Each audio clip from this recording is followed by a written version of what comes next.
back to Bourbon on the Brain. It's been a minute. As you can see, we're in a little bit of a different location.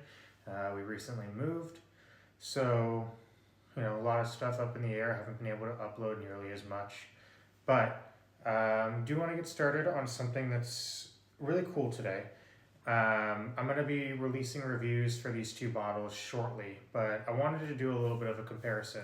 And the reason why I wanted to do a little bit of a comparison, my chair is a little squeaky. The reason why I wanted to do a little bit of a comparison is because both of these bottles came courtesy of Sealbacks. Now, I've talked about Sealbacks before on my channel.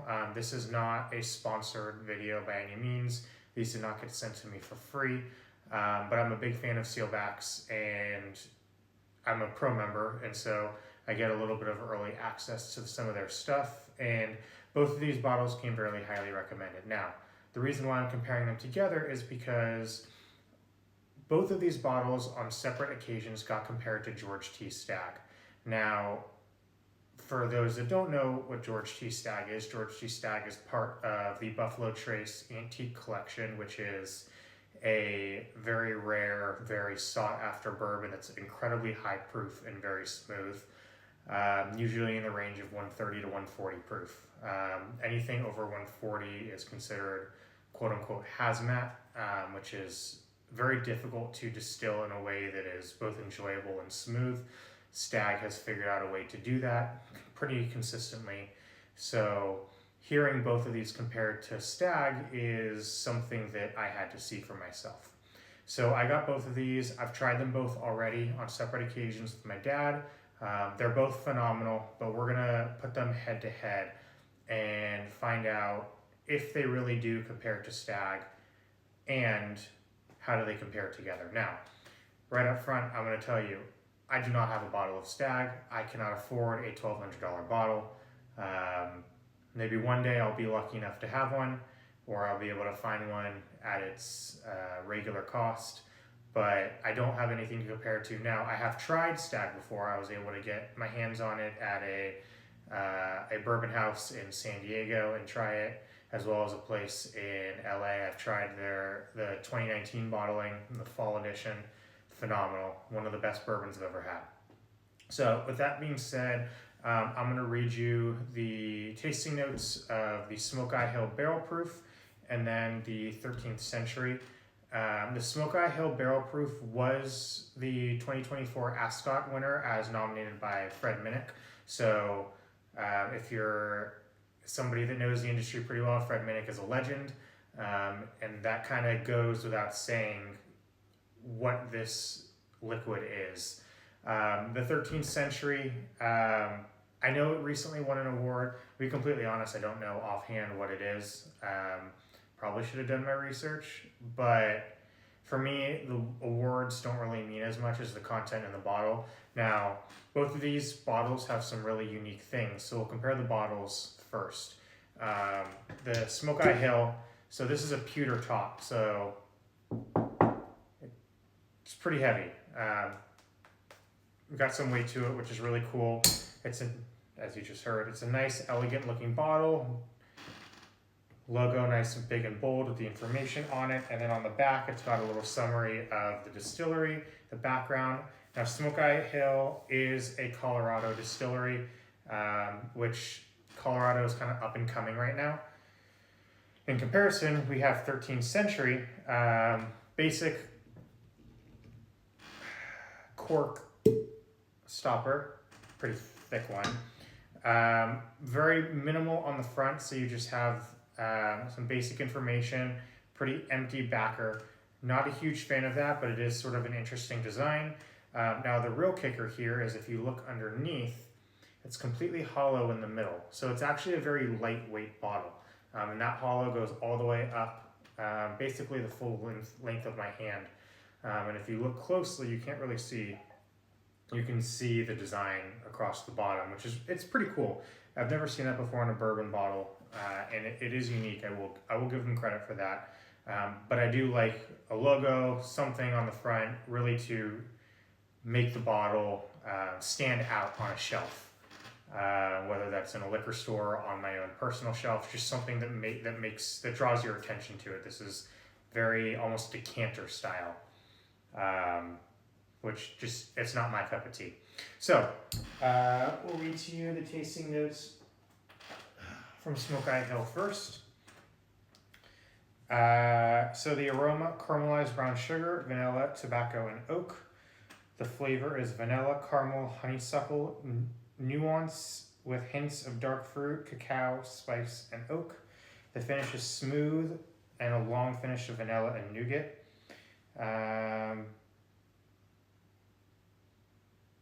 And it comes in at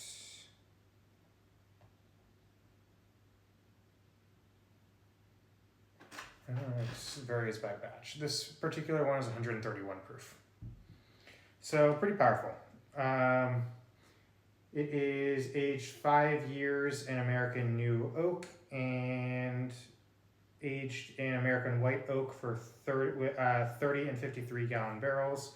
Number 2, number 3, number 4, number 5 char. So, I love that sound. And you'll notice it's a Whistle Pig glass. Whistle Pig was kind enough to send me a couple of their glasses, and they're really nice. They take the Glenlivet design, but have them in a full tasting glass. So I really like them. Also, I have a lot of Whistle Pig stuff. Whistle Pig was sort of my rye that I went to before I got into bourbon. So shout out Whistle Pig. So for 131 proof, it does not burn the hairs off of your nose. You get a little of a charcoal smell, some honey, some butterscotch, very nice.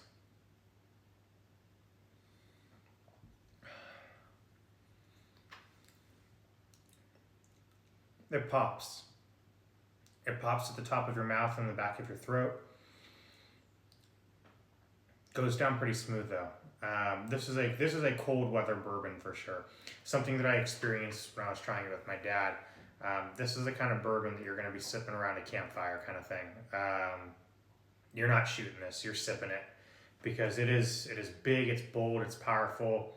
It's a sipping bourbon for sure, but it is thoroughly enjoyable. I mean, I don't really have a lot specifically to say about it besides this bottle was $85. Typically, bottles that are that high proof, you're getting $150, $200 easily. This might genuinely be, and I've said this before, but this genuinely might be one of the best bang for your buck bottles that's available. And it probably won't be $85 for all that much longer because it just won the Ascot Awards. And it's selling out very fast. I know Total Wine had some bottles that they were getting in pretty consistently for a while, but I would get your hands on this if you can, because it's gonna be gone, and it is really, really good. So we'll touch back on this in a few minutes, but let's take a look at the 13th century, because the 13th century is a higher proof. So 13th century is aged 7 to 9 years. The color is dark amber. The nose is oak, sweet corn, floral, and dried fruit. The taste is caramel, vanilla, and toffee with a long, lingering finish. And this comes in at 141.4 proof.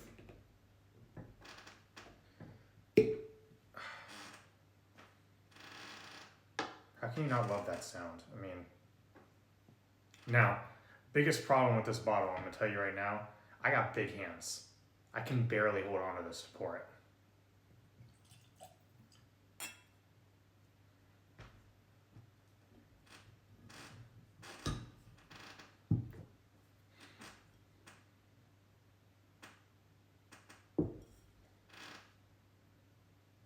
Powerful nose.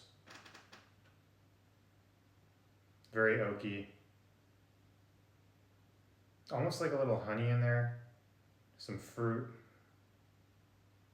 Like an apple almost.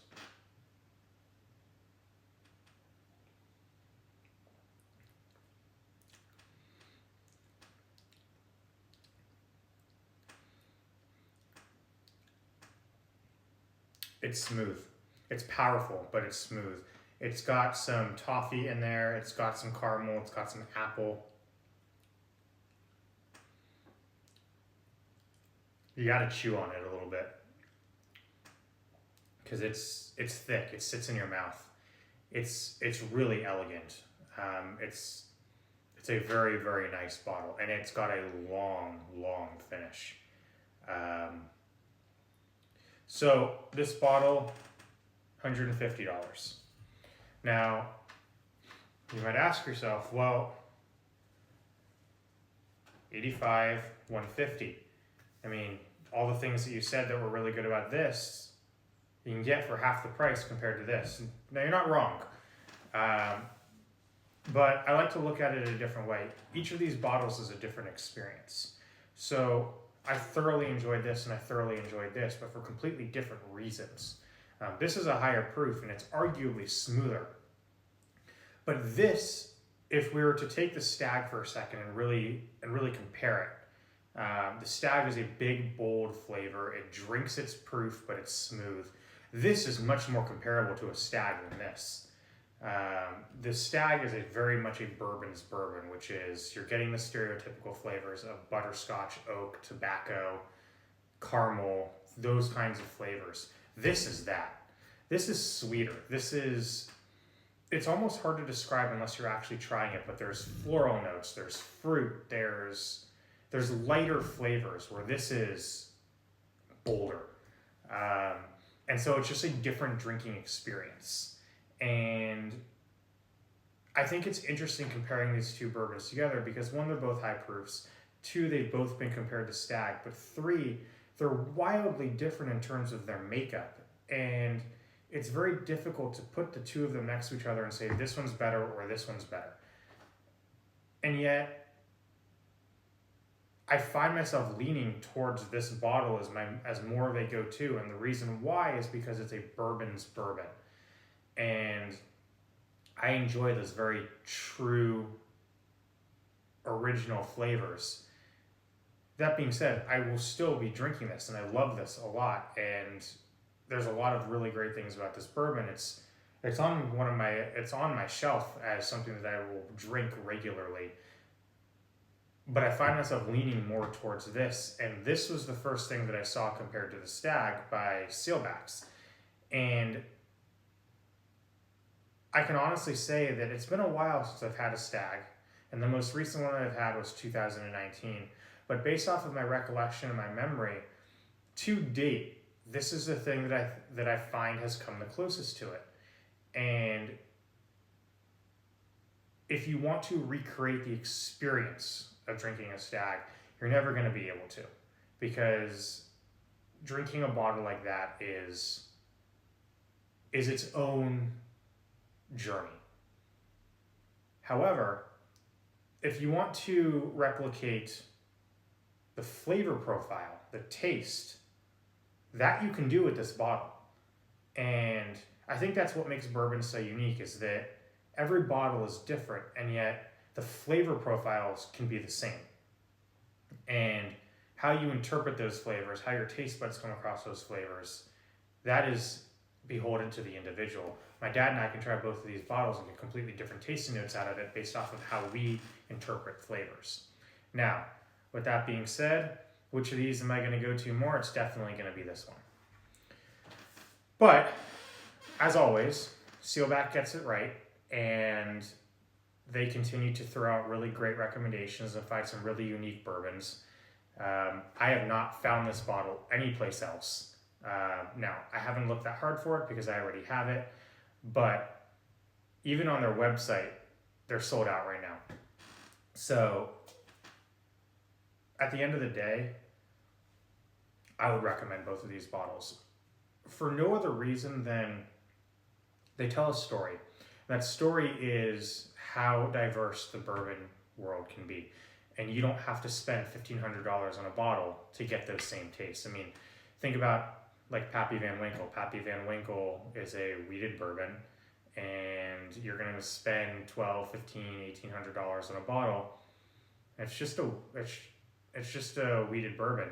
I mean, There are plenty of other bottles out there that you can replicate that almost the exact same mash bill. The Weller 12-year you can get for $75. That's almost the exact same mash bill, and it's been publicly stated that it's almost the exact same mash bill.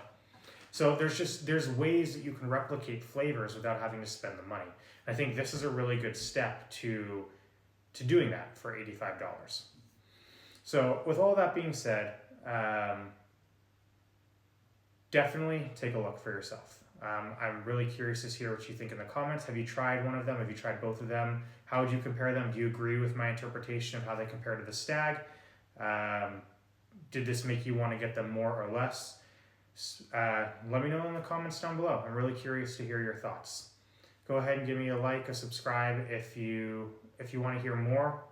If you don't want to hear more, subscribe also. But as always, enjoy, drink safely, and I'll catch you next time. Bye for now.